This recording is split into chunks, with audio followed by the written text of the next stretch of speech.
You know, see the small furry thing? Mm-mm. Well, you haven't It exposed didn't see yourself. you. It saw her, but I'm hiding in her coat. Well, red didn't hide, if that makes any difference. Not doing the flashy lights, but it isn't hiding. Okay.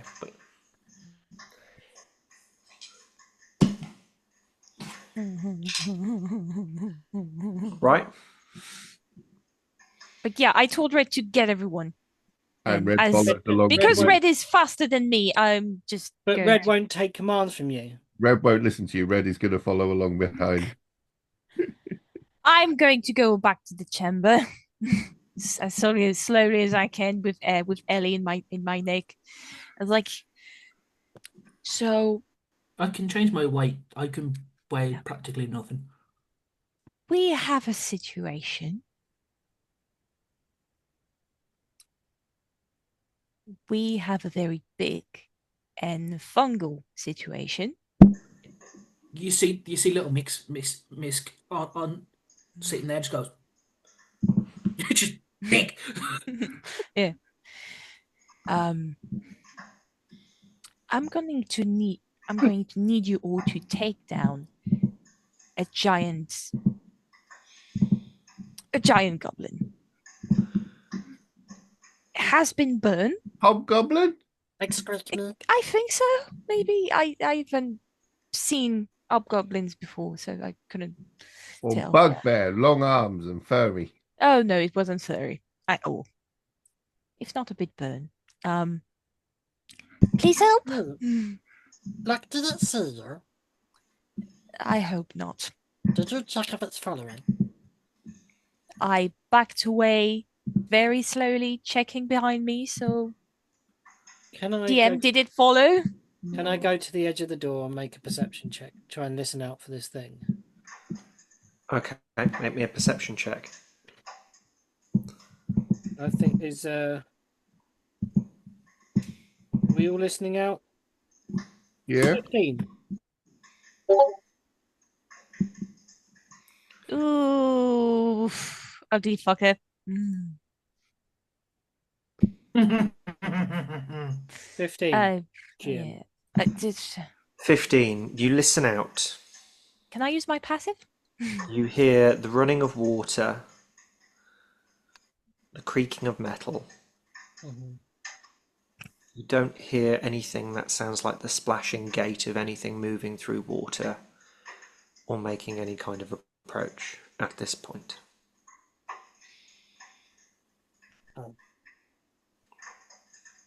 How big is Misk right now? Small, tiny, Like, hiding in my cave. like about a foot tall. And how quick is Nick and Nick, Yeah. we need to make Ellie not poorly. Okay. I have like 5 feet movement from all the debuffs, so I just made myself small. Uh, can you send Red to the surface? Wherever Ellie on it? What's your base Little. movement? Mine, Yes. Yeah. 30. So But that's minus 10 from being to in cold iron. 20, and then half. Well, yeah, I suppose it depends where when you're half first or not. I would say it would be About half first. 5 to 10 feet. Minus 10, yeah. I Yeah. have like 5 feet movement. 5 That's to why 10. I just jumped on her. You're very slow. Yeah, I'm just tiny. I was little and upset. Damn. There's a reason why I asked for a piggyback. And I'm giving it to you. I was like, I'm too tired for this shit. Ruby has a strength of 4, and he's tiny, so I very much doubt can carry Misk. No. Maybe Ruby and friend if they were together. Knick Knack, Yeah. can you send Robo Nazoom in the room up ahead? So we know that if there is something, we are aware of it. Yeah. Because it's going to see Robo Nazoom and try to attack it. Wait. Why don't... Is there any way Ellie, this is kind of above table question. How long can you last down here? Every hour I take, I get another level of exhaustion. If I spend 5 hours here, I'm dead. Okay. Yep. Because one of the things I If you was put me near it long enough, it will kill me. The reason why I hate this shit. I look up, GM. Yeah. There's sewer hatches all over the city. There are. Do I see any here? Here, Yeah. Or like in either of these two chambers? in this particular space currently, no. Did I see or happen to notice any as I was travelling along? In the main cistern, Yeah. One that's there right. was one up above. Ping it for me. Big green one, I believe. In this main space up here, Where the bad guy main is. cistern area here, there does appear to be, much further up above, a grate where there is a bit of shining light coming down. Any But sort. that's probably about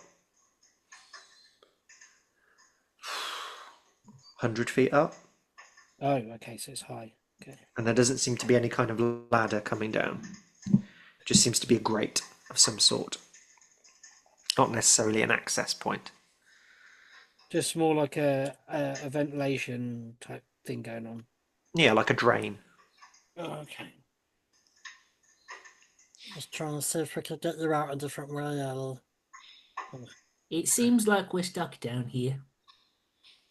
We're not stuck. We're not stuck. Right. But I need The way something out is to just make. being watched.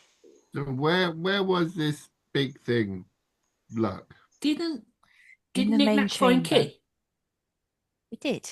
Knick-knack did But find I am not transporting you in this hellish place. Any more minute, you are in danger. Does It's okay. We just need to get past Big Guy. any of the Yes, that's the thing. do any of the portals, GM, like the ones like here, like the one at the top left hand side of this map, did they have Yeah. keyholes or were they just sort of sealed doors? no keyholes on these doors. Okay. Knick-knack. yeah, Any symbology on them? It matched the symbology that you saw on the interface in the other room. on the control panel. Yeah. There's two different interfaces. You had a look at one. You haven't looked at it in much detail yet. You haven't spent a lot of time Yeah, looking at this thing. I literally sort of glanced at it in combat. Yeah. You've had a quick glance. You haven't had a studious look at this whole thing yet. So I don't know whether you want to spend some time looking at that. Do we want to try and open some doors and see if we can find a different way out? Although the other things killed off Kara in the other room when I made Kara appear. Well, yeah, friend's gone home. I go I- to this door. Knick-knack, can you try and shut this door? No, no, no. We are not touching I any mean, you button. unlocked it coming. Well, you unlocked it. You opened it coming in. You could close it from this side. Okay.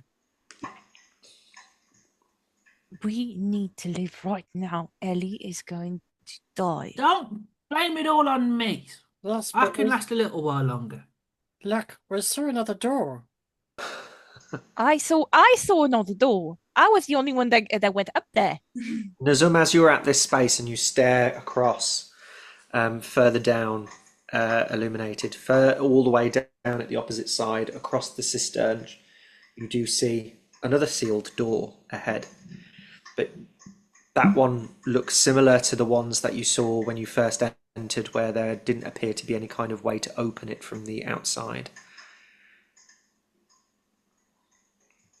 Or even so from the inside, when Knick-knack looked through Robo Nazum's eyes, or Ruby's eyes, even Kara's eyes. not Ruby's, Kara's eyes. Yeah, Gosh, so many eyes to look through. Trying to remember them Kara's all. the only one I can see through their eyes. Yeah. But Kara's gone until I can get back to the shop and buy some more bits to resummon. Um, Yeah. so, um, well, rather than just sending out the Robo Zoom for bait, why don't we just shoot it from like where we can see it? I mean, we can try, but maybe it has ammo. Maybe it has ammo. Maybe it just throws things at us. Yeah, Okay. like Um, sting bombs. Oh, no, smellies. so hang on. Uh, I'm gonna move. Oh, okay. So if I move the pair of us. So where did you see it from here? Oh, okay. Go further in the chamber. Yeah, don't go fully in. Gonna roll me some stealth checks. No, she didn't tell me that. I'm just plodding down the corridor. Um, Okay. I would have implied it, but sure. And look that's to your. the thing. The knick-knack, you should have been Yeah, with this yeah, guy, he's does a very not pick little up on one. this stuff. He doesn't read extras. Usually go that way, Oh, so he did. insight. And look to your left very carefully. Yeah. I There will. is a ledge. I will poke my head out and have a look Right. up to the left. Right. You see a ledge, but you don't see anything there. What do you mean? There's nothing up there.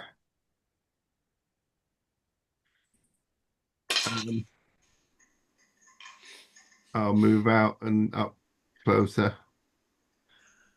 Does anyone move to? As you move through this space, the more you get closer to the center, the deeper the water gets. Okay, hang on. So, Knick-Knack, you seem to be all right around like the edges. Okay, I hadn't realized. But every kind of I thought that few was feet that you the go room. in, it gets deeper and deeper and deeper. You feel like if you went down to the center, you'd be completely underwater. I thought that was the deeper room up there. So It is deep, but that is the deeper room. okay, that's But fine. I'm quite happy to get in the edges. you would assume that you feel like it's going inward. Out of interest, then, So it's like it seems to be really deep in the center here, not so Robonazoom does quite shallow. not breathe, so I'm going to send him to that point to see if there's a drain that he can clear. If there's an out, basically, if it's like a wet room and there's a down that's blocked. All right. So I'm basically just get him to walk into the water and have a poke around in there. How does he communicate with you, Robo? That's basically, I'm going to give him that command. Okay. So what's the specific command that you're giving Robo while he's down there? Just so I know. So basically, sort of check the water under the center of the room for a drain and try and clear it. Right. There is something. There is Right. I'm pretty sure Okay, the big I'm guy just just hid in the how drain. this works. Okay. All right. Sure. Robonazum marches off down into the depths, and you slowly see him just go plop, plop, plop, plop. Yeah, he'll just sort of wander into the. Right. So, how long are you waiting? I mean, Robonazoom's actually a lot more observer than I am. He's got a passive perception of like 14. Okay. So, Did I just realise that Robin Azum's basically your seeing eye dog? Yeah. All of Knick-Knack's pets have noticed much more stuff than Knick-Knack does. That's what the menagerie is for. You fucking blind. Half of them can't communicate with him, so they can't tell him. They're like they see it Luck, coming, but what they are you can't. doing during this? Well, I'm looking up for this big thing that I'm supposed to be shooting at. So, I've got a gun out ready to shoot at something that's big I and am Nazum? keeping Luck? Nazum is creeping up this way. Okay. I'm keeping an ear and an eye out for the creature to snoop out of every corner. Because is this too quiet? And you're just staying out there in the chamber, in the tunnel. Yeah. Okay. I have my visual on Nezum. I mean, is Quartz and Blue staying there? No, Quartz will come along. Quartz will just follow. I think Quartz will follow Nazum. Yeah. And And Blue? Blue will follow. But Blue will follow Nazum. Yeah. So Nazum's not alone. I'm keeping an eye on them and keeping an eye on and this things. Hold on. There you go. Right. Which space are you looking? Where are you looking towards, Luck? This is very important. Now, where is everybody's focus? I'm looking up the corridor towards that passageway. You're looking up that corridor towards that passageway. So there's just a bend that goes off around the corner. Yeah. Water flows slowly across the ground in this trench-like space in this tunnel. From the top to the bottom into this space, I'm guessing, yeah? Into the central Yeah, space? it's flowing towards the cistern. Water is flowing towards this central space. Yeah. Right. I am looking. I mean, I tell Ellie to look towards my back, so if something comes up behind me, I'm aware of it. Okay. Oh my And god, I just sit in her hood and face the other way.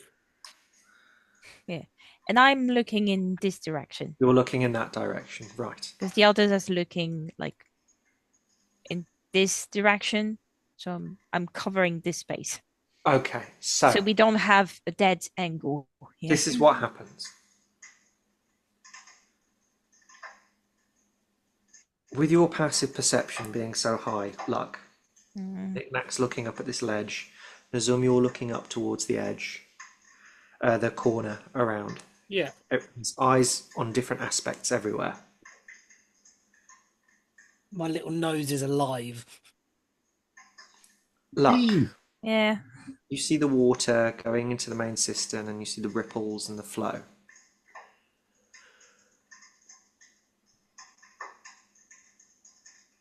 Mm-hmm. But a flow that should be going in. There seems to be a disturbance in the water flowing outward now. Oh. Uh-oh. And that's where we're going to take a break. Ah! We'll just take a quick... Oh, I won't pause that. No, there's no need to pause that. We'll take a quick 5 minutes. Everybody get what you need to get. Amidst the lid, we'll make a coffee. Luke, And we will return to see what happens with Robonism. Yes. sorry, I was meant to be making plans with Celia, and you were still up from before. Let's continue. Maths while tipsy is difficult.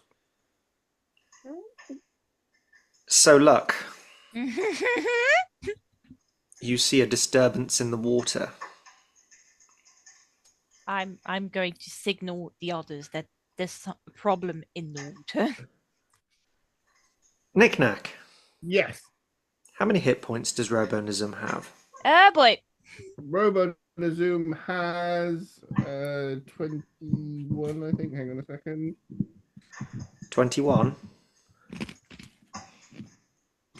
22. 22. Yes. Okay. He can't be surprised if that helps. It's all right. But he's just going to do what you tell him to, right? But it will defend itself as But well. it will defend itself without other stuff. And he has a thing called Vigilant. The defender can't be surprised. Okay. It has a level of autonomy. How does Robonism fare against acid? No. It's just it's not Loves it. it doesn't have any kind of resistance, or it's just but it's not weak to it either. Okay. He's only immune to poison, charmed, exhaustion. Only. Okay. Can you roll me Yes. 68, please? 68. Yes. Does he not get an initiative roll to get him to notice this thing?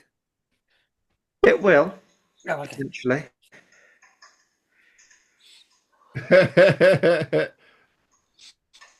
23. Oh no. 23. Can you add 8 to that, please? 31. Right. And what's Robonism's AC? AC is 15.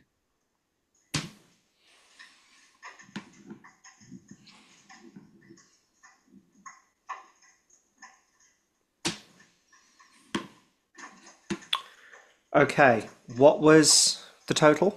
31. 31. All right. Halve 31 for me. We'll call it 15. 15. Right.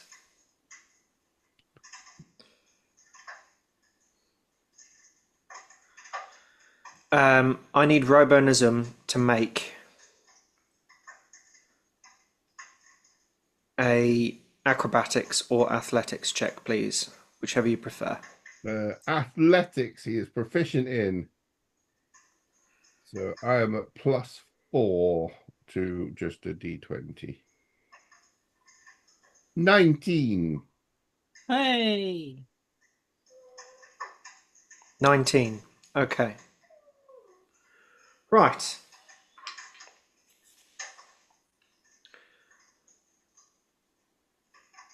There is a gushing of water in this central space here. Bubbling and broiling and swirling almost like a small vortex. And launching out of the water, Robonism comes like splashing out, coming backwards, and you see dents and marks across his exoskeleton. And you see kind of part of the metal kind of sizzling and burning from what appears to be some kind of acid damage. And quickly following, in this space, as Robonism gets pushed back, Even I might notice that. appears this large goblinoid ogre-like creature. Unlike the one Lux saw earlier, however, this one seems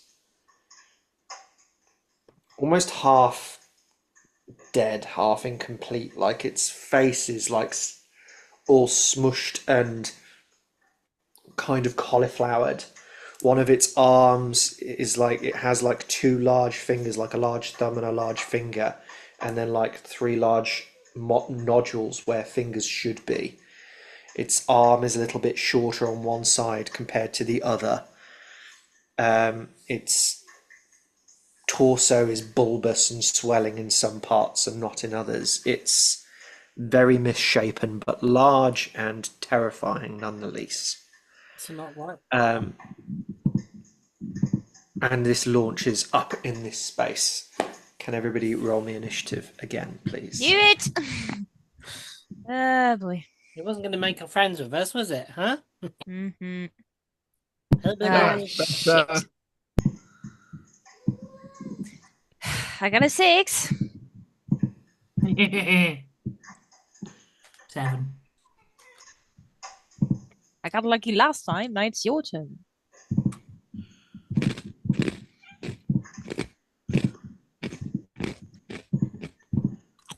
Ready, GM21. Sorry, hold on. Here we go. Nazum, 21. Yeah. Lux, 6. Yeah. Ellie? Oh. 7.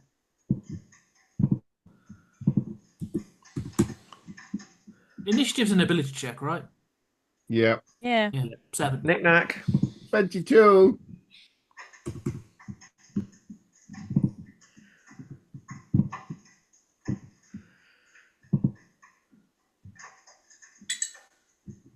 Oof.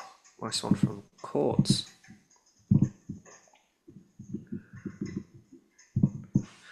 Just going to roll for blue. Yeah.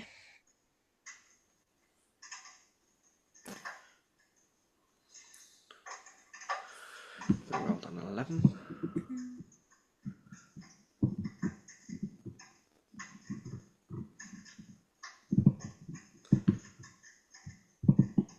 Oh yeah. Right. I'm going to start combat. So, at the top of the round is Quartz.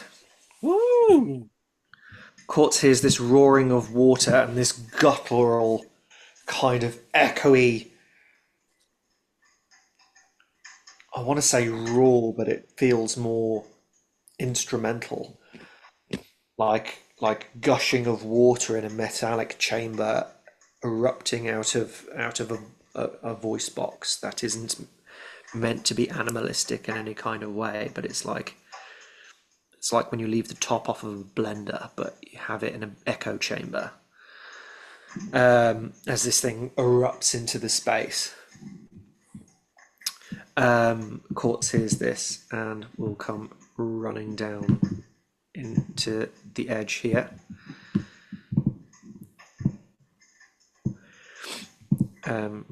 She will see this thing immediately and just whip out her revolver and take aim and fire.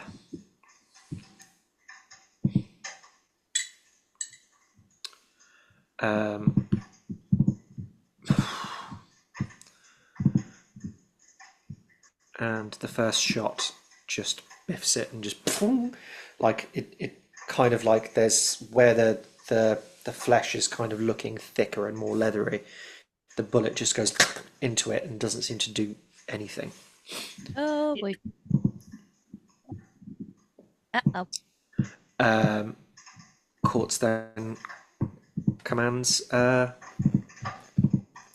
Sphinx to fly on in and take a swipe.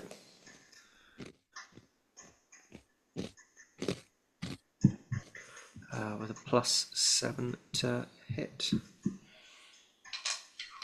Where have I put that dice? There it is.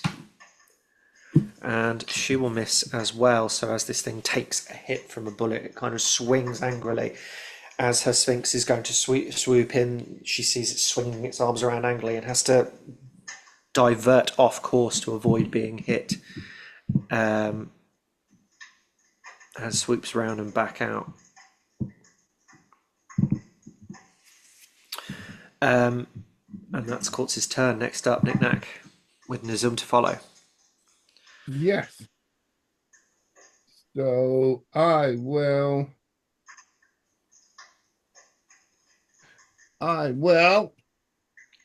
shoot this thing in the face with a shotgun, because that was good last time. Okay. 25 to hit. 25 hits. Oh boy. 11 points of piercing damage. 11. Now my red can move on their own, as can Robo Nazum, and they will defend themselves without a thingy. So can I move red into a flanking position and issue a bonus action command for Robo Nazum to fuck him up?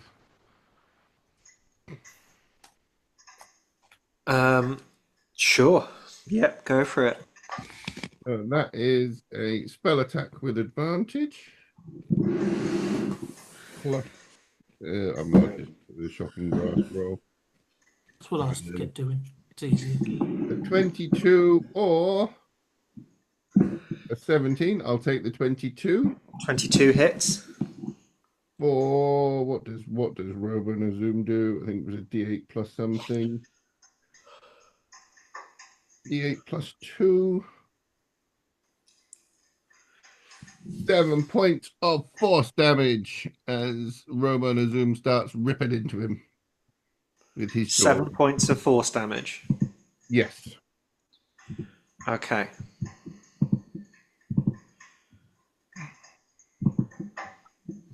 Right. Nazum, you're up next. I would like to.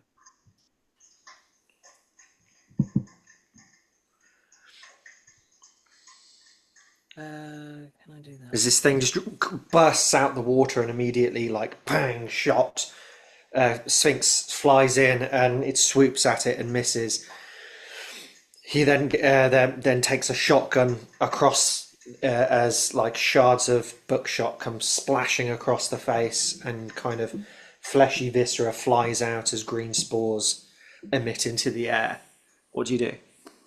Um, And I would Robinism launches at himself at the side, clanging into the side of this thing. Yeah, I would like to kind of dash to the end of the corridor to here. Yep.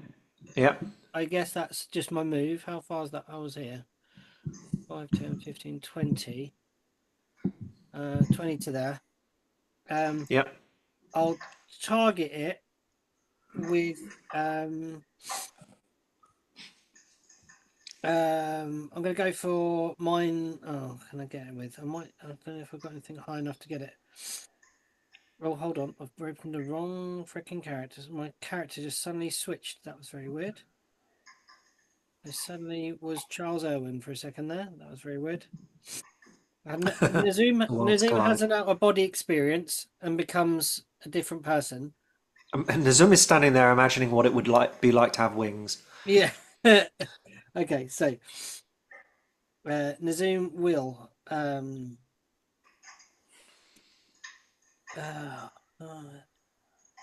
range self.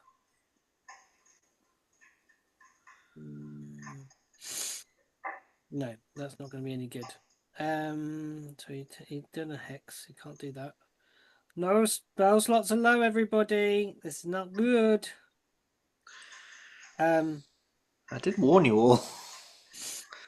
I will try and use his ability to try and entangle it. Okay. How many times a day can you use that?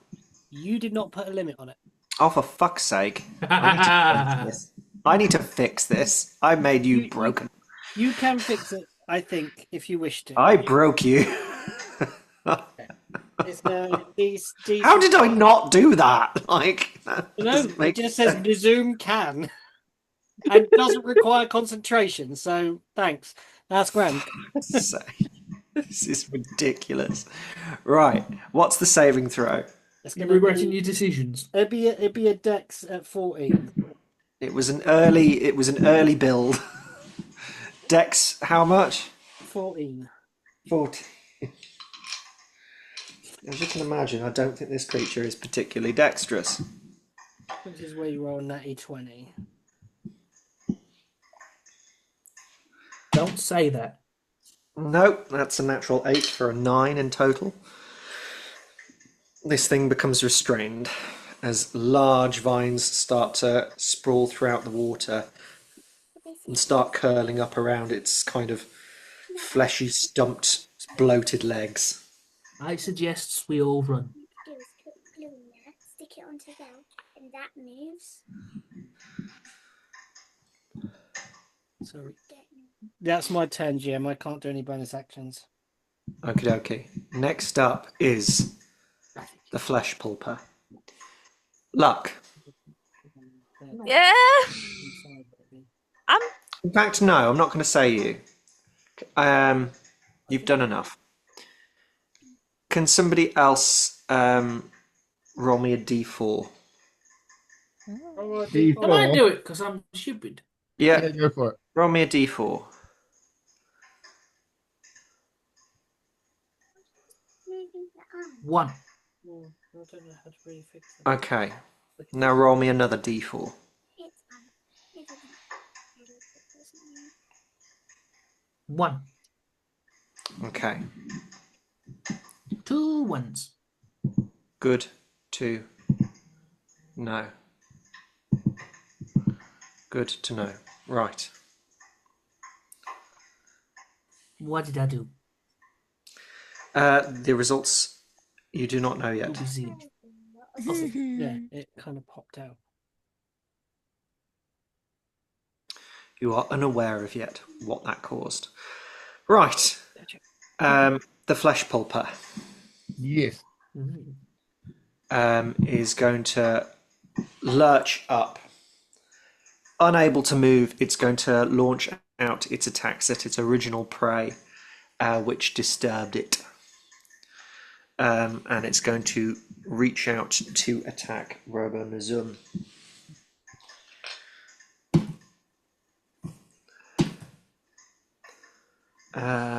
For a 22 at disadvantage. His armor class is 15. Okay. And it's going to take... It's probably going to be more than 7, right? I'll tell you in a second. 4, 9, 13, 14 points of 15 points of damage as it grabs Robinazum, He will break apart. and you just see as it grabs Robinazum, it lifts it up and just crushes it in this large one of its larger hand, and Robinazum just breaks into pieces and falls apart in its crush in its grip. As it And we lets go. lose the oven.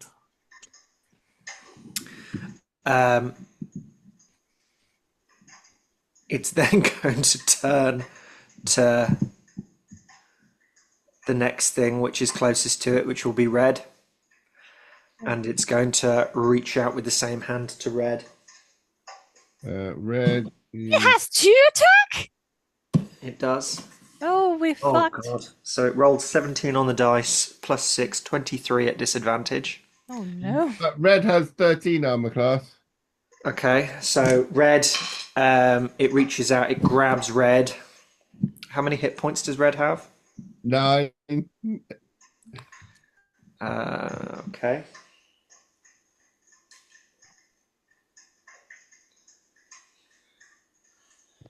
Wrong dice. Where's my d8? Where's my d8?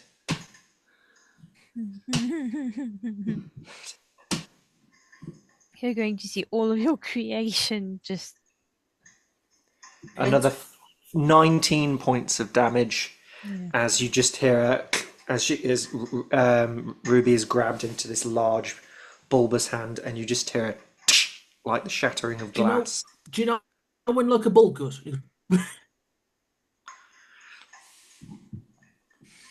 As red becomes no more. I'm just going to remove them from the map. And yeah, that's its turn. How close were you to... No, you're fine. You're out of reach. You're out of range for that to have taken effect. Right, okay. Next up is Blue. Blue is off in this corridor. He'll have heard the screaming as well. He will run up to the edge here as well, between Quartz and Nazum. See this absolute tank of a thing and just be like, oh no. Oh. That's a big one. And is going to release psychic daggers. So come here, Blue. Let me load up your thing. Where have you gone?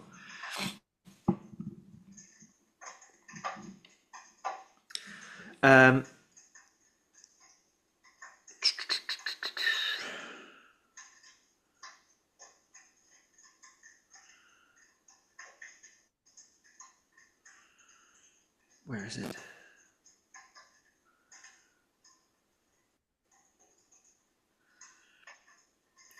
There it is. Sorry, wasn't loaded. Right, here we go. He's going to roll to attack.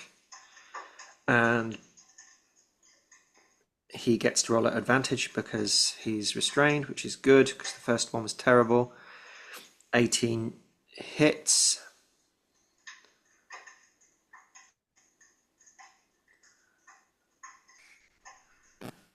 And he does 11 points of damage plus sneak attack because it's at advantage.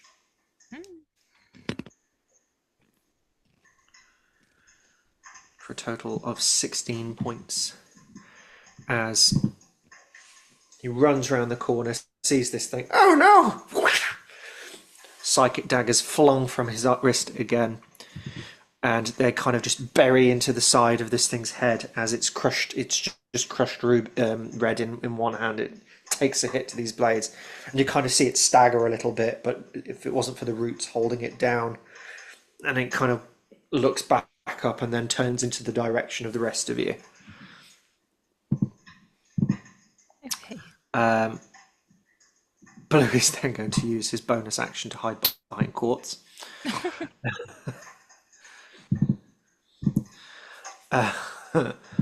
And next up is Ellie.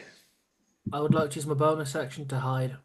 I would like to then hold my action. Okay. Roll me a stealth check.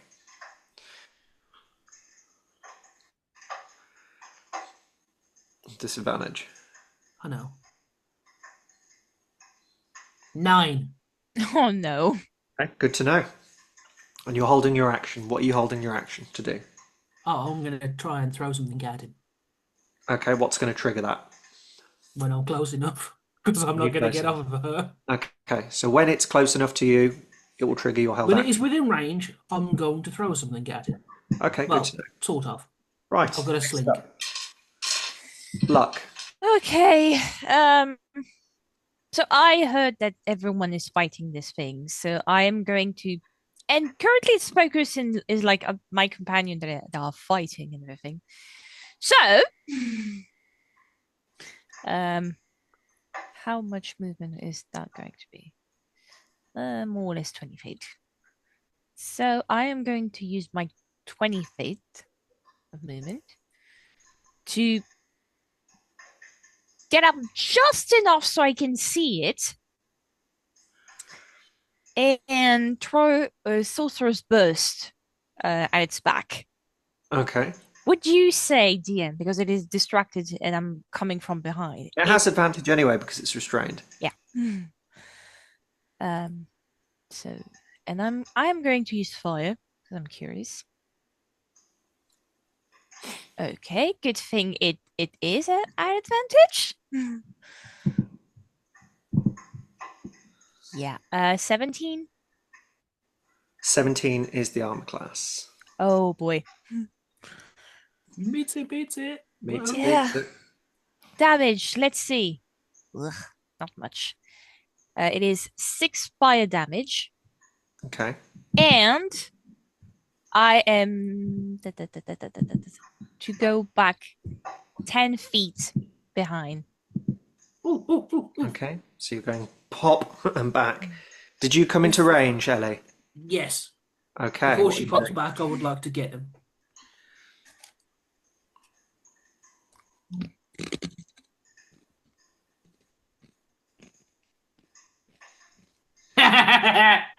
Nine. Okay. Yeah, no. Yeah, whatever you Look. did, it didn't work. Look, you just see a copper piece go wing past your ear. I'm just sitting there holding a slingshot. Um, Oh. at the top of the round, I'm using my own money as ammo. there is bubbling as up at the north part, you start to see bubbling in the water as emerging from this mound of fungal matter up here and pushing up through the water from beneath it. You see a Spellborn appear. Again, this one looks wretched, and unlike the others you've encountered before, it almost looks like it's incomplete. Like if these things were growing, they're not quite finished. God, this is like the breeding ground. And this one emerges the from the terrain, and I'm going to add it to the initiative order.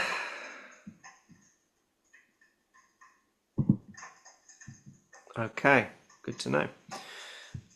So at the top of the round is Quartz. Quartz is going to quickly see this pop up at the other side, and she's going to quickly spin around to taking aim at it and take aim at that because it's much closer to her, and she's going to take a shot.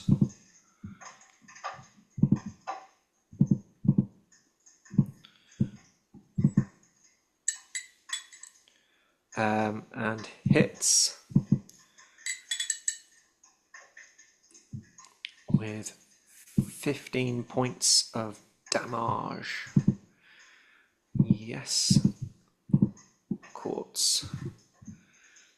As this thing kind of emerges from the water, Quartz catches it in the corner of her eye immediately, just before she takes the shot at the large one. Changes target, releases a shot, and like as this thing kind of staggers up, it then gets knocked back down a bit as it takes a substantial amount of damage. She's then going to send over her Sphinx again to attack at the Flesh Pulper to swoop in. There's the thing. And she misses again before swooping back out. And luckily, she doesn't, I believe, Sphinxes don't take attacks of opportunity when flying. Should have a flyby attack or something. I think. Oh no, she doesn't say that. Doesn't say that at all. Uh-oh. It's going to get an attack of opportunity then as she flies out. Back out of its range. And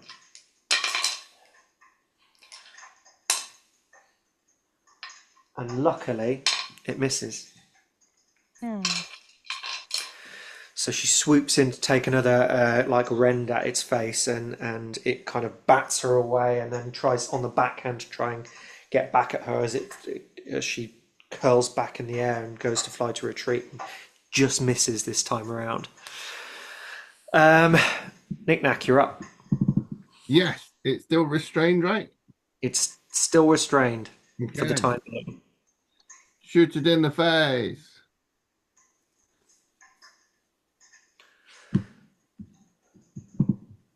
18 or 18. 18 or 18. Either 18 will hit. And because I remembered I've got it and I'm rather annoyed at the moment, I'm going to trigger Fury of the Small. And I do a whopping 16 points of piercing damage. Oofed. And as a bonus action, I'm going to eat one of my breakfast cookies and get 2 temporary hit points. Okay.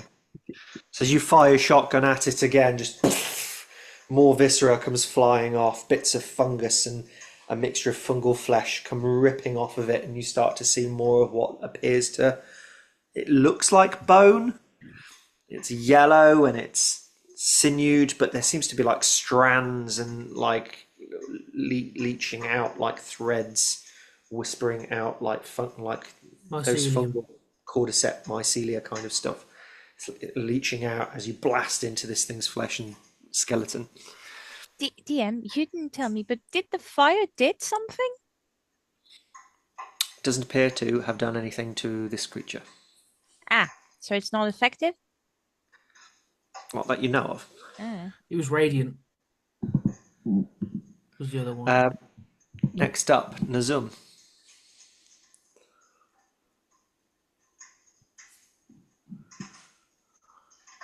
You're on mute. Muted.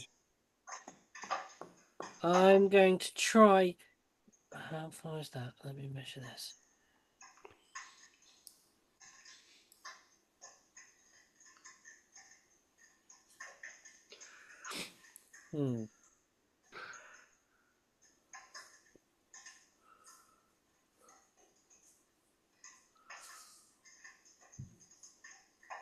I think I'm going to move to here. Mm-hmm.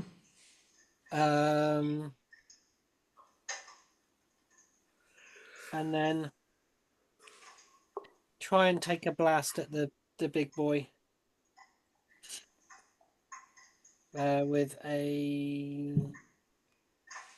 I think I'm going to... Oh my god, it's done it again. So weird. I keep opening my sheet and it keeps opening up Charles. Charles, it's really weird. Like I've got the Zoom open and then I go back to the sheet and it's Charles. Okay, I'm like, when did I get all these spell slots back? When did the Zoom have a Warhammer? Like, oh, jeez, it's probably heavier than he is. yeah. I would like to. I'm going to vicious mockery it. Give it some disadvantage on what it's doing. So, Vicious vicious mockery is wisdom saving throw. Yeah. Okay, so that wouldn't be at a disadvantage though, would it? Because it's own. No.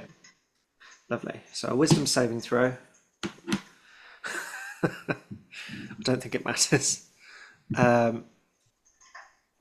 Yeah, that's a 5. Okay. Takes 3 psychic damage. Oh boy. Yep. It has disadvantage on the next attack roll it makes before the end of its turn. Which it already has anyway. Oh, okay, I forgot about that because it's thing. Okay, never mind. Okay, right. So it's going to. Is that your turn? Yeah. Right, it's next up. So what's the DC of it trying to break free? That's a 10. That's a 10. Strength. Yeah. Okay. Good thing I gave it disadvantage on its attack. Yep.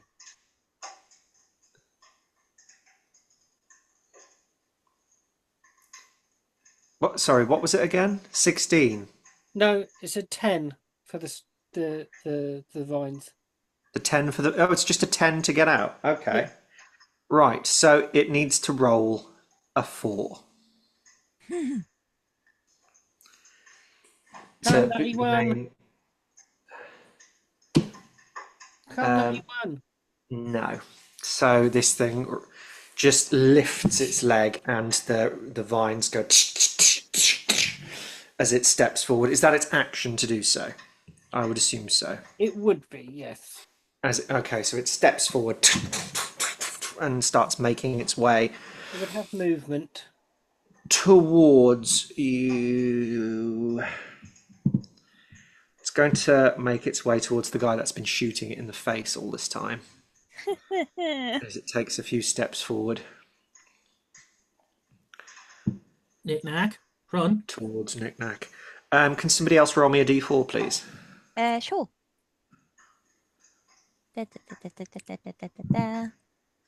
E4. Roll. Ooh, that's a 2. That's a 2. Okay, can you roll me another d4, please? Why? Just, Because we're adding extra mutant thingies. roll me another That's d4. 2. A 2. 2 again. A 2 again. Okay, good to know. Good. 2. No. Hopefully, you can just like keep regaining health. And that ends its turn. The Sporeborn here is going to immediately throw a rot seed grenade towards Quartz and Blue. Okay. So they're going to Where's have Blue? to right behind Quartz. Ah. Hiding. Oh, sorry, what was your spell say? What did you roll for the guy? What did I roll for the guy? Yeah. 22. On disadvantage, I rolled 15. Oh, for his escape? Yeah, for his athletics. Oh, okay, yeah. It's really weird. For some reason, it hasn't taken into account my spell save DC. It's only set it to 10, but it'd actually be my spell save DC. But he still gets out, so it'd be a 14. Okay, yeah. 15 on may find, disadvantage. depending on abilities, it can be other things. It may be like a wisdom rather than a charisma. It might be that I set that particular ability because you can keep doing it. Oh, okay. I might have set that particular ability at a DC of Oh, 10, that's cool. No worries, cool. so that it's Might great be- for smaller creatures, but then bigger creatures can break free quite easily. That might have been my To be honest, headcanon when it's I was fucking doing awesome because you can just keep doing it and it wastes an action of breaking free. Yeah. So yeah, this thing throws a rot seed bomb towards them. Right, Blue and Quartz need to make Constitution saving throws. Just don't suck on the roll. Oh no, Quartz rolled a 3. Well, a natural 1 for a 3. You said you weren't going to suck on the rolls. Blue rolls an 11, which is still a fail. Oh, fuck's sake. So there's a loud kind of gaseous bang and a hiss as one of these rot seed bombs gets chucked at Blue and Quartz. And they take 2d6 poison damage. 5, 3, 8.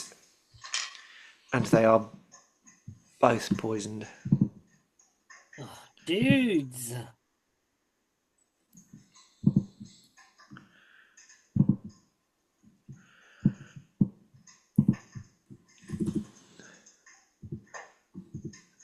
That takes them to 28. That takes her to... Oh, gosh.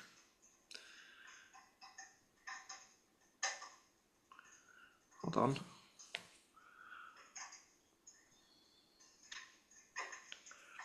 Oh, I didn't heal Blue. Roll some hit dice.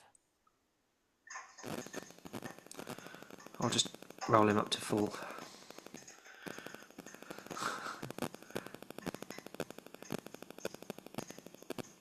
Mike is doing the thing again. I think it's when his phone is too close to the mic. That's possible. Right. Okay. So yeah, Blue and Quartz are now poisoned.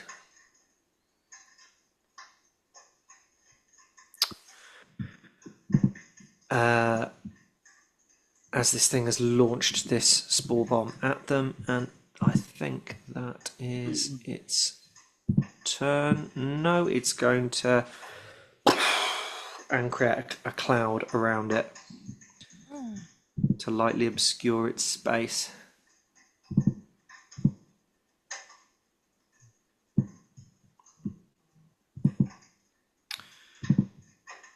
And that's its turn. Blue, poor boy Blue, who is hidden still technically, is going to make his way round to this side of Quartz, is going to launch an attack at disadvantage at whatever just hit him. I'm not seeing Blue on the map. Yep, because he was hidden. I hid him. Okay. And he pops back out and at disadvantage launches and still hits. If it's a disadvantage, it's a straight roll because he's hidden. Yes, but he's also poisoned. But it's still disadvantage And it's also advantage. So but there's straight. disadvantage doesn't stat though because it's slightly obscured, but he's got poison. It's just straight. But he was hidden. Yeah, So, but it's it'll be a straight. So straight either way, roll. it hits. Anyway, it hit. So to damage wise, it takes the just as quickly as the hiss of gas comes out, it goes, and then the mist kind of just fades and falls like rain. What happened to the last one? As this thing just it like gets blasted as it tries to obscure its own vision. As Blue smacks it down to 0 hit points as a bolt of violet light Claws at its mind, and it crumples back in on its incomplete self. And another blast of smoke in its area, which nobody is nearby, as its body starts to dissolve. Next up is Ellie. Same turn as before. Okay, brilliant. Luck. This is okay. Using my 10 feet, going for the big guy and seeing that fire seemingly did nothing. Didn't do nothing. Just didn't do anything extra. Oh, yeah. Just going to go with Sorcerer's Burst again. And this time...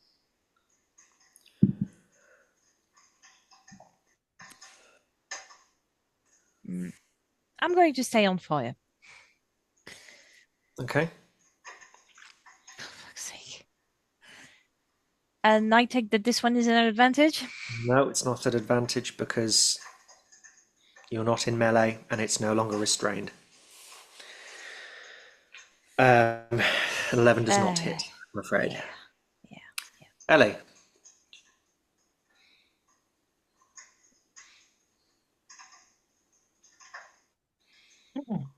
And 11 does also not hit. 10. Back away again. Right 10 back feet. to the top of the round, 2 more of these incomplete creatures bubble out and push off fungal growth as they climb out of the water further up on the northeastern side of the chamber. And I'm rolling like Quartz is up. shit. Quartz decides she's going to take a shot at the big guy this time instead of firing at the 2 that are a bit further away, a bit out of range, so she might be able to feel a bit safer.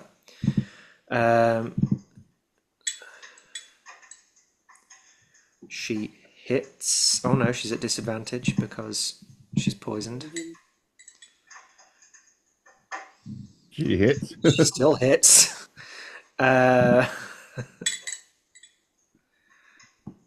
15 points of damage. She just takes. She's like, well, which one do I go for? And then she just takes the shot. You see her kind of aim down her sights a little bit more steadily. Takes the shot, and again towards the face where it's already exposed, and the sinews are reaching out, and the mycelial is kind of swirling around its face. She takes another shot, like its head almost comes detached from its shoulders, as like the threads of mycelial are trying to sew itself back together. And it kind of makes out this kind of large, like moaning sound, like this low drone, as it takes that hit. And she's going to bring her Sphinx actually back to her, recall her Sphinx, because it's a bit too close for her liking towards those 2 over there. So she brings it up here. And next up is Knick-Knack. Okay, I have a cunning plan. You are up close and personal with this dude. I am up close and personal with it. So I am gonna. There's like sort of liquid here, yeah. There's enough. Liquid, you're standing in enough water, yeah. I would like to sort of submerge under the liquid and hide. Bonus action, hide as a goblin. Okay. Roll me a stealth check. 17. Okay. I would then like to move slightly. Embarrassingly, that works. What? Embarrassingly so, that works. You just duck under the wood. Absolutely. It's like, But can't see me. You can't see me. that means I get to attack with advantage as I pop out and shoot it in the face. You're not a rogue. You're not a rogue. It doesn't work that way. What? Goblins have rogue shit. goblins have default have nimble is bonus action hide and bonus action escape disengage. That's Because they're disgusting. small. That is disgusting. It's literally Roll at just because they're advantage then. small. You're literally like, go on. Well, it's a good thing it was with advantage. Because it was a natural one and an 18. Okay, roll me damage. I've laughed so much today that I've given myself a headache. Yeah. And I will use my last the thingy of Fury of the Small for 18 points of piercing damage. Knick Knack, how do you want to do this? Yes! Yeah, boy.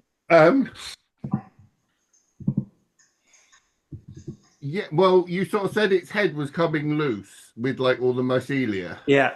I kind of want the shot to hit the thickest chunk of that, and its head to just sort of roll off and plop into the water. Okay. Yep. So you take aim, you blast as you pop about the water. It's just like like some kind of Rambo commando shit.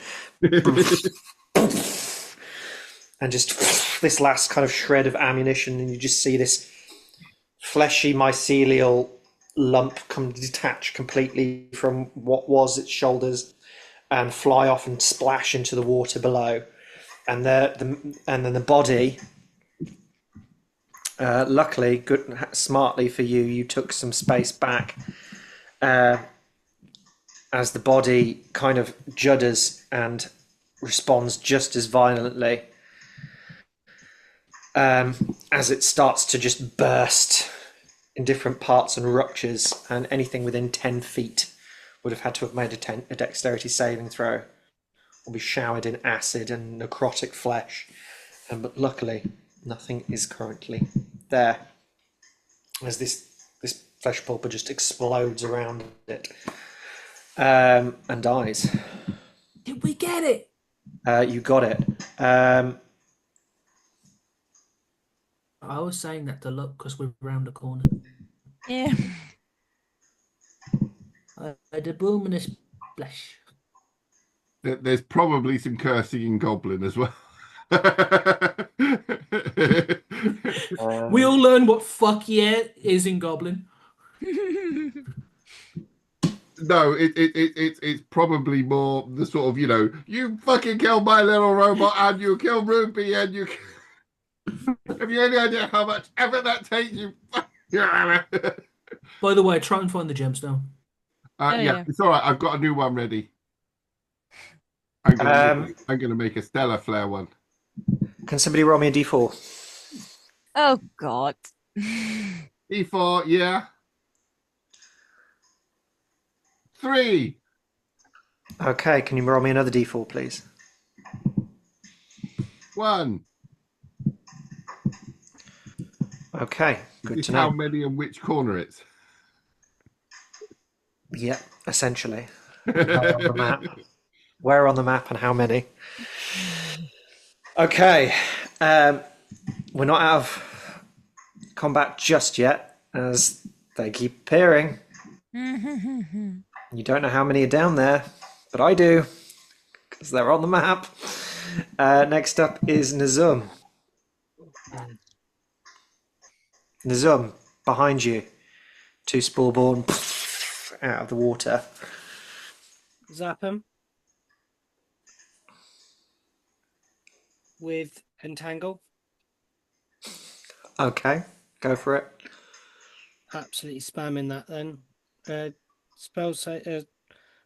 I think the initial one is my spell save, which is 14. Okay, can you only target one at a time, or what's the... It's a 20-foot. Fucking hell. Yeah. I need to review this. I need to review this. Please do. I need to read what I sent you. 'Cause my God, what did I You do? wrote it into my character sheet. I know I did. I know. It's You done made it it a again. free- I'm now Didn't do Charles it. again. I should have got Jack to do this, and then it probably would have been correct. I tried to do it myself, and it didn't work. No, it's correct. I mean, it all works. I can cast the spells from a sheet and everything. Thanks. Oh no, No limit on them. That cannot be correct. Do you want me to That teach you can't how be to right. put the limits in? Needs to be like proficiency bonus at least, or charisma modifier amount of Would you times. like me not to spam it? I cannot spam. It's no look at this point. It doesn't matter. I think you might need it. Yeah, please, yes. So Spam it, my dude. He's letting you. Next time, have me do it. what's the Maybe. saving What throw? we- Dexterity. Really Dexterity concerned 14. with is that wasn't Okay. a big thing that Luck saw. A saved. B didn't. B is entangled. A is not. Okay. So And then bonus section.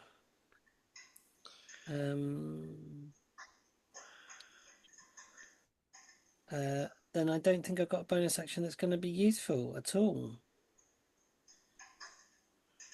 Still have your movement if you want to move. Yeah, I moved a bit. Nope. Sit. okay. Next up is Spellborn A. It's going to rush in at Nazum. Mm. Maybe I should have backed off further. Bugger. And it's going to take an attack. Would you stop rubbing your face against my corset? Does a 12 hit? 12 does not hit. Yeah. And it It's not for you to then play. rushes up to you, swings its thing, misses, launches out, and as a mist starts to obscure the area that you were both in.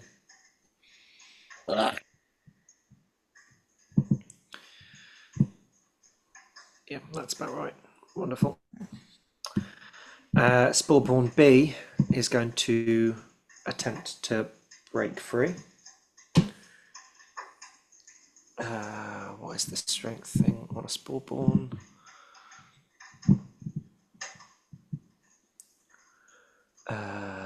-1, so 10 does not, I assume. Oh no, 10 did, if we were going off of that. Is that correct? 10? Well, that for breaking out, 10, yeah. 10. So this one breaks out on its action and is going to sprint across towards Nazum as well. But it doesn't have an action once it gets there. Right. Next up is Blue. Blue's going to take a shot at A. Stop it. But is first going to bonus action hide. Stop it. He's going to emulate what Knick Knack did. Actually, he's going to go. He's going to dive like into the water. It looks much cooler when you pop out with a shotgun, though. And it kind of works. He has like lightning powers. And then he's going to attack with advantage.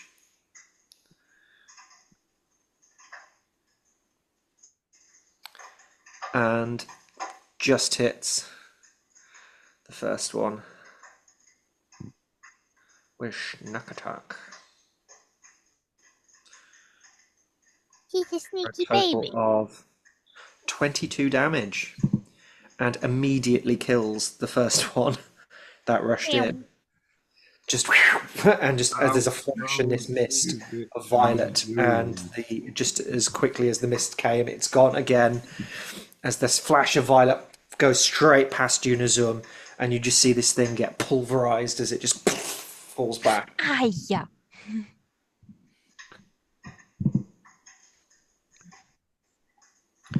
And the mist disappears. Oh, there's still one. And you can see another one to your side as the other one. However, I'm going to need you to make a Constitution saving throw for me, Oh. as the one that's died starts to dissolve but erupts in fungal spores. 12. 12 meets it. You beat it. You're good. You're absolutely fine.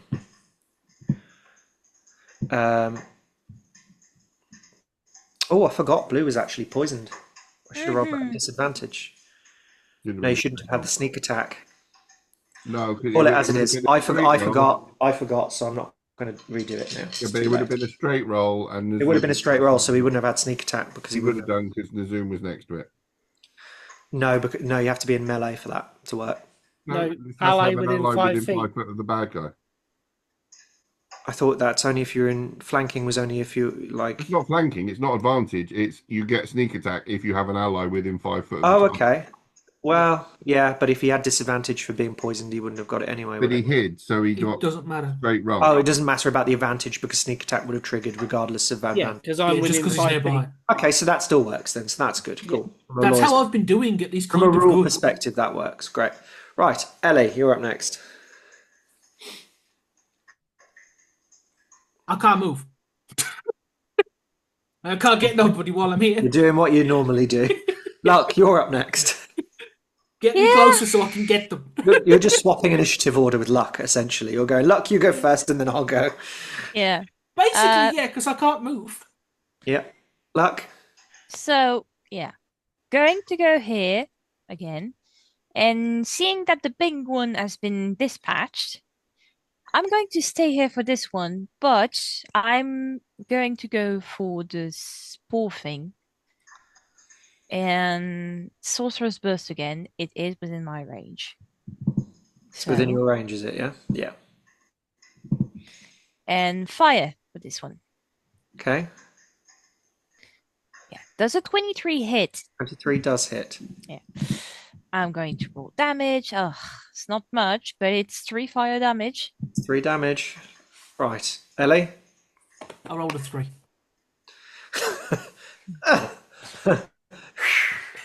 I'm tired.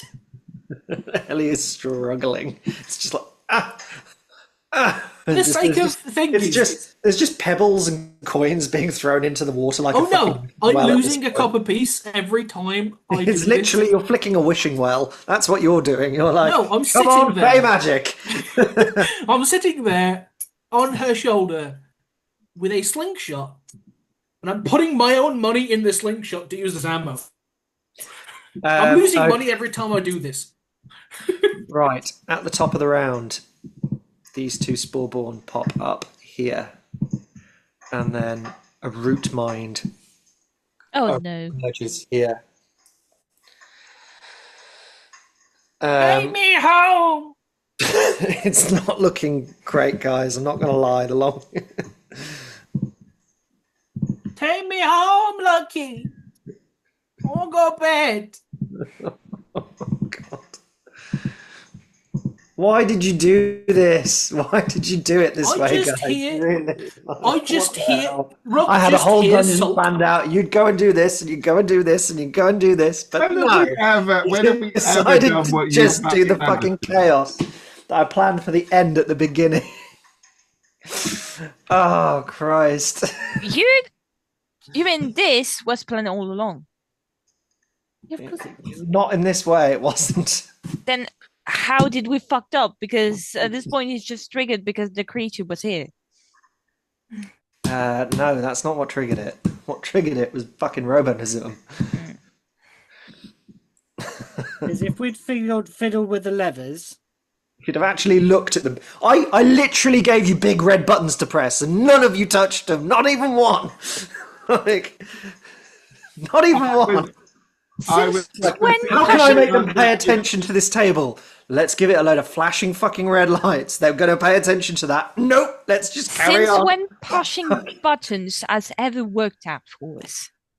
I was going Didn't to, even and touch them. then luck specifically forbade me to. You literally said you ignore the plan. It's in your character flaw, but you followed this one. Right. Exactly. I Top went of to the go. round is courts.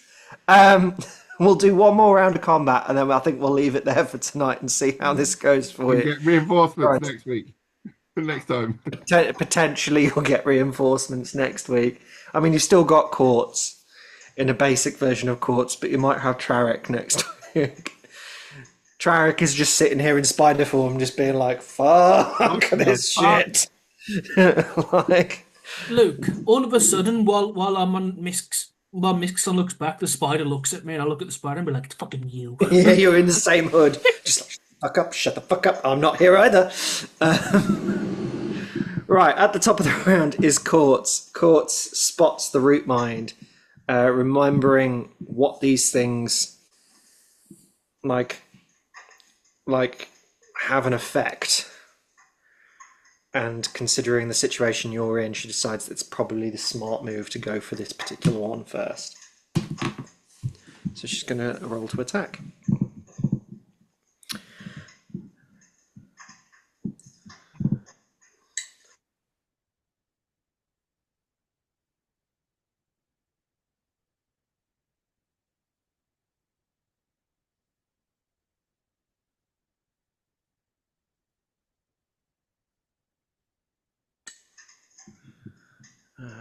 Deals, oof, nice, 20 points of damage. She aims and immediately as this root mind appears, she unloads on it. Bang. And the Sphinx is going to swarm down at this Sporeborn here as quickly as it can. With a natural 20. And is going to unleash a rend on it.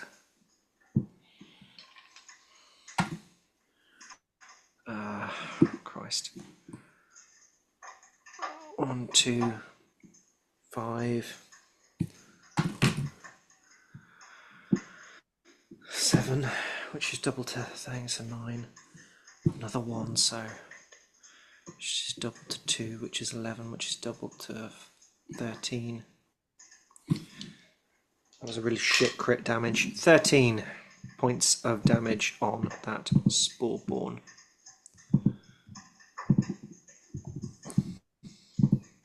Up there, now in contact with her Sphinx.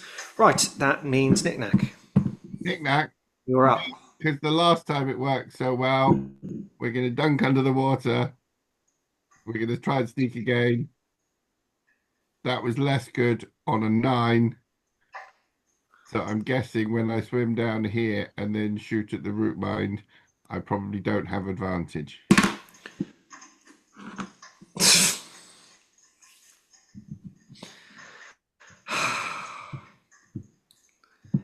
If the root mind's wisdom is anything lower than a no, you are not seen.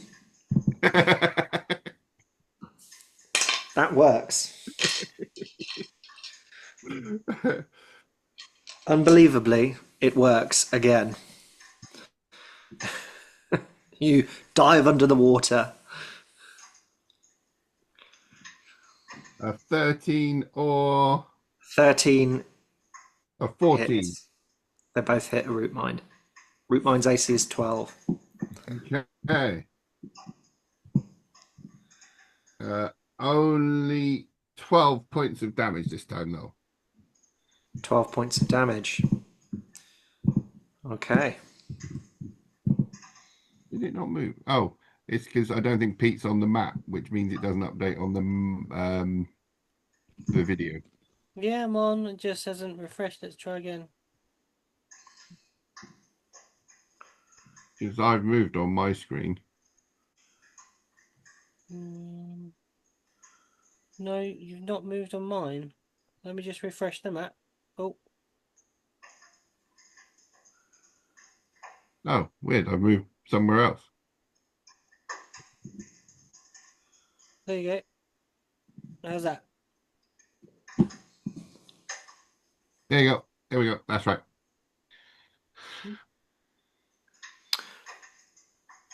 But that's Knick-Knack.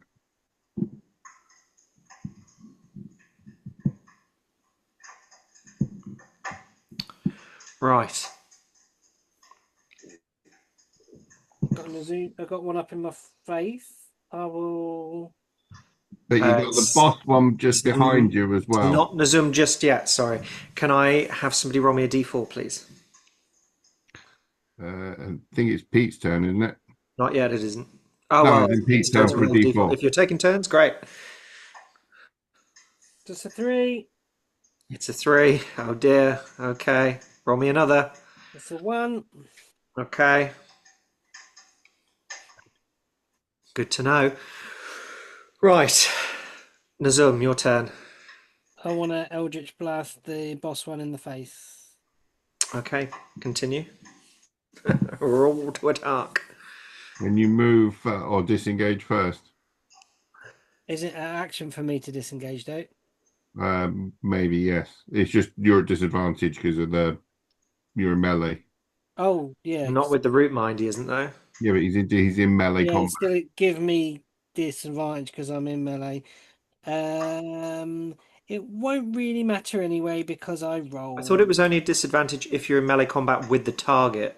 No, No, he's no. in melee combat with something, so shooting Yeah. is a Oh, disadvantage. okay. Trying I to thought shoot it out. was. It doesn't matter. I roll a 9.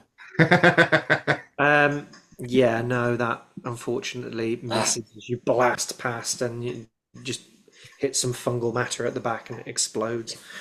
Anything else, Nazum, or is that you? No, I can't. I could rotate round this thing. I will try and keep in contact here. I will try and use its own Sporeborn as cover from the root mind. Okay. This Sporeborn is going to run down here. Lack of opportunity. Yeah, to attack blue. It's going to take an attack of opportunity from the Sphinx.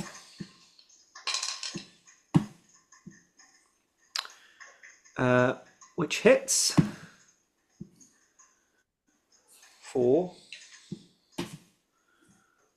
2.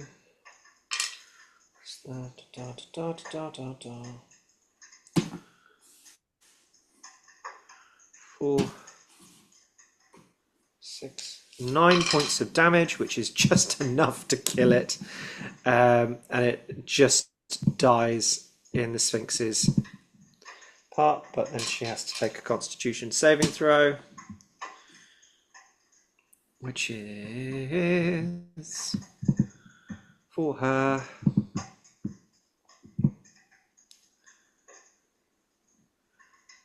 Not good enough.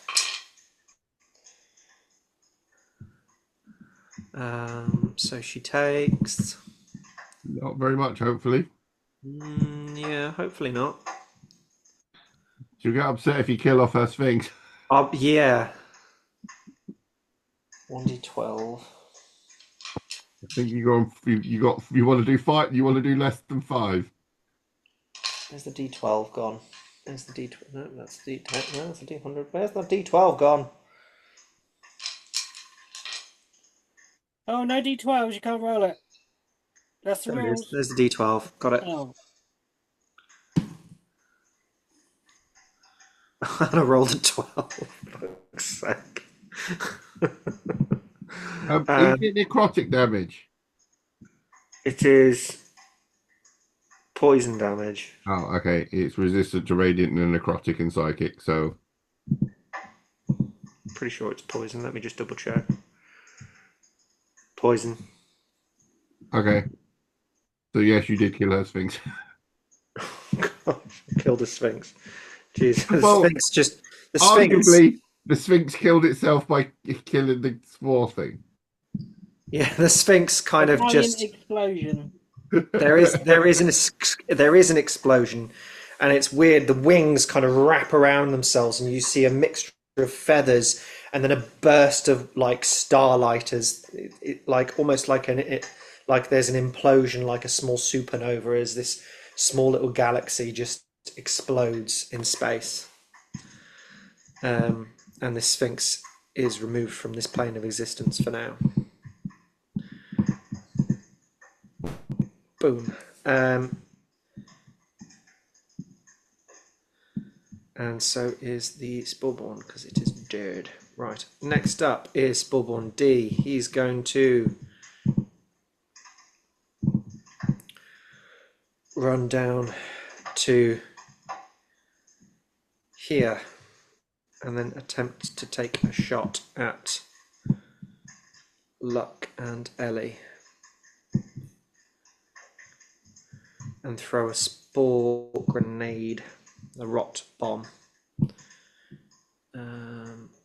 It's going to have to throw it at disadvantage because it can't quite reach.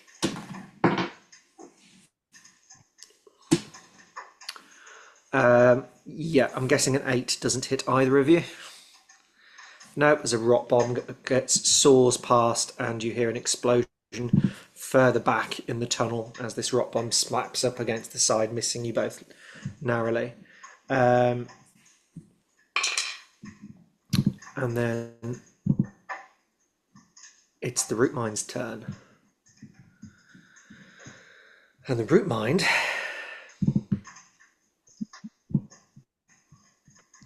looking at this absolute chaotic scene. Entertains us with interpretive dance. Please?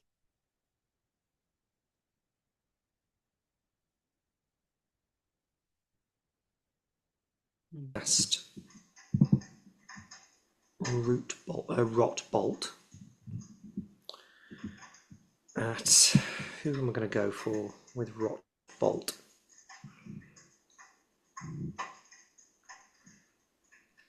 I think Nazum's being kind of covered by that Sporeborn.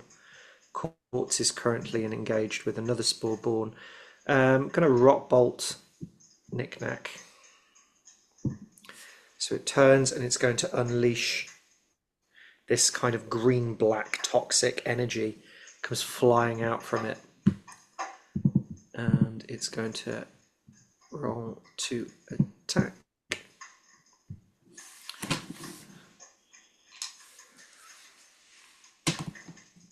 That's not a d20, that's a d12. It's never going to hit with that. Dirty 20 to hit. And that is... Yeah.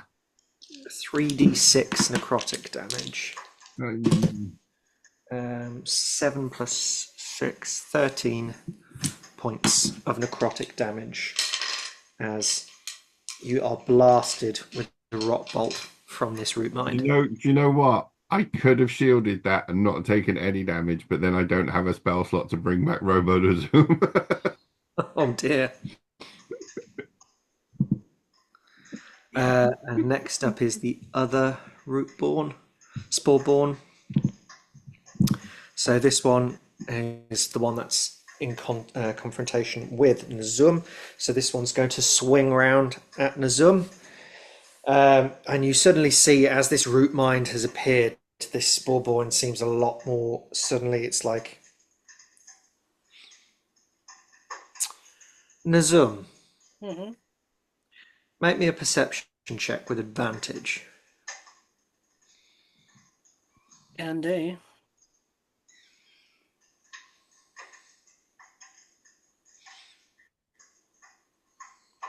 Oh, it's actually opened on the Zoom. That's good.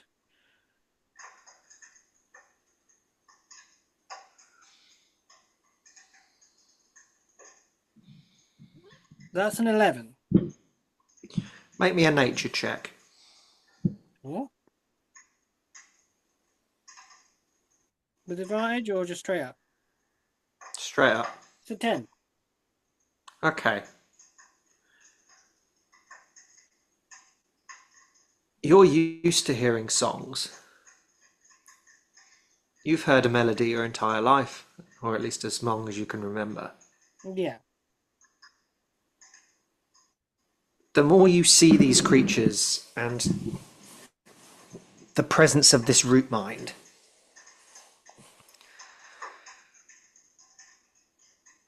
the root mind is singing, but nobody else seems to be able to hear it. And neither can you, faintly. But the Sporeborn can hear it. And whatever it is singing whatever this mycelial melody is, it yearns them on and makes them more dangerous. Okay. Do I see where this sound emanates from on the root mind? Just from the root mind itself, from what you can tell at this point in time. Not from like a mouth, an orifice, or anything like that. You would assume, like any other song, it is of. It must be played. It must be heard. Okay. So, yeah, I'll leave you with that for now. But yeah, Spellborn Boy is going to turn around and try and attempt to attack you Okay. as it whips out around with its rock knife for a 17 to hit. Just. Right.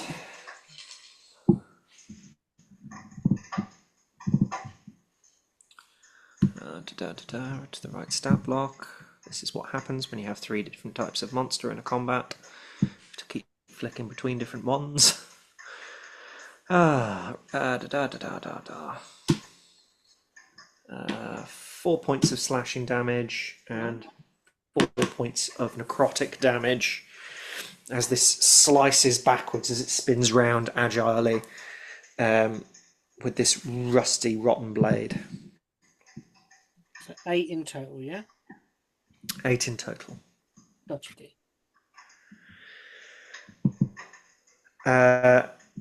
Ellie, you're up next, but I assume you want to go after Luck. So, Luck, you're up next. Yeah. This is getting ridiculous. Right. I am going to go for my catapult. And I'm going to launch it at this little one here. Mm-hmm. But in the way that if it fails, the Sporeborn will get it. So Okay. I'm hitting someone anyway. Yeah. All right. What are we firing? Dexterity. Dexterity. It's rock. A rock on the ground. Okay. Dexterity saving throw.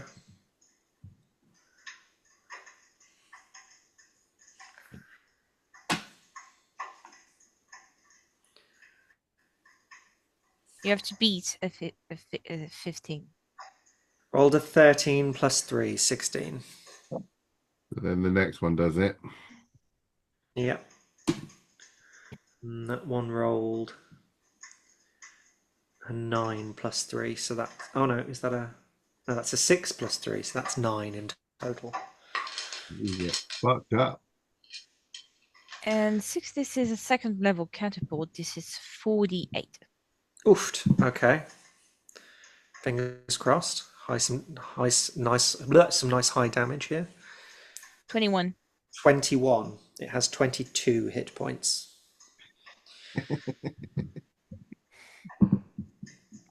Come on, Ellie. You can do it. You can finish it off. Through its skull. Which one?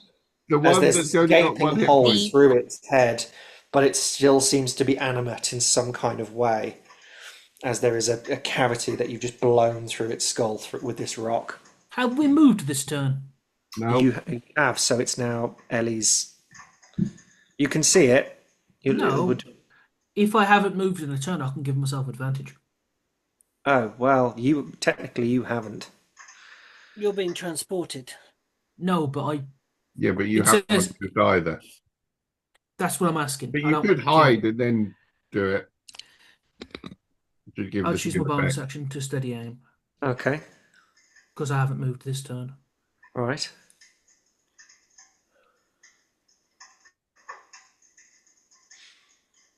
$15! 15 hits. I still haven't rolled double digits today, by the way. Well, you have today. You have just now. No, as in that was a 9. Okay. So the last roll of the game so far. 13 damage. 13 points of damage on. The one that had one. The one that had 1. Are we going? Well, I said what I said. Are you sure? Yep. Okay. The root mind has 13 hit points left. I said what I said. Okay, that's all right then. Bam. You kill that one. I was told to kill He the blows up, kill the one poisoning the left. root mind. I didn't say anything. It explodes in gas and What noxious did you say, fumes Celia? as the body didn't say crumples anything. down into the water I know. and bubbles up. It's okay. And that takes us back to the beginning of the round. And Matt Did any says, more "Go on, turn? it's only got 1 hit point left." So I went, "Ah, fuck it, go around." 3 more appear in their space. 2 more Sporeborn appear behind you, Luck, as they erupt from the fungal growth. 1 more root mind comes out of the water in this central space next to the other. And I think at that part in the combat, that is where we are going to leave it for this week, because it's past 11 now. Yes. You're managing to put them down as they come up, but you are slowly getting a little bit more out, like not outnumbered, but it's getting a little bit worse as each round goes by. So we will leave it there for this week. Thank you, GM. That was an interesting session. It went no way the way I thought it was going to go. When does it ever go in the way you think? But the dice decided, and that's what happened. So yeah, see you all next session. Cool. GM, thank you. We'll just, Catch you later. Oh, hang on. Thingy. just end the recording and then do our Catch AI me up. companion. Oh. Oh, I'm loading. Oh, okay, maybe. Do you want to end the recording, Pete? I thought I pressed up on it.